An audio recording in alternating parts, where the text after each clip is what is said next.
सोमनाथ सूर्यवंशी यांच्या मृत्यू प्रकरणावरून विरोधकांनी सत्ताधाऱ्यांना चांगलंच घेण्याचा प्रयत्न केला।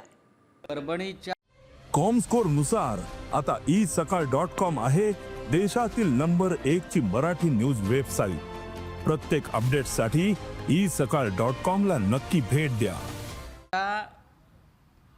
पोलीस कोठडीमध्ये सोमनाथ सूर्यवंशीची जी हत्या झाली आहे, वारंवार आम्ही तेच सांगतो आहोत ना, पोलिसांच्या मारहाणीत जर त्याची हत्या झाली असेल तर त्याला गृह खातं जबाबदार आहे। गृह खातं जबाबदार असतील तर गृहमंत्री जबाबदार आहे। आणि गृहमंत्री आमचे वारंवार हे असं घडलंच नाही हे सांगतायत, पण ते खोटं बोलत आहेत आणि पोलिसांनी त्यांना खोटी माहिती दिलेली आहे।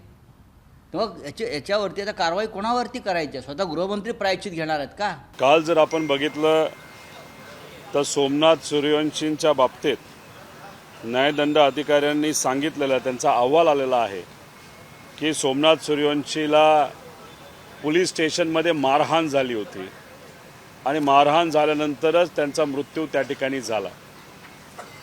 ज्या दिवशी ही घटना घडली त्या दिवशीच आम्ही सांगत होतो की याला पूर्णपणे तिथं असणारं पोलीस प्रशासन हे जबाबदार आहे, पण सत्तेत असणारे मंत्री नेते हे नेहमी त्या ठिकाणी काही गोष्टी लपवण्याचा प्रयत्न तिथं करत होते।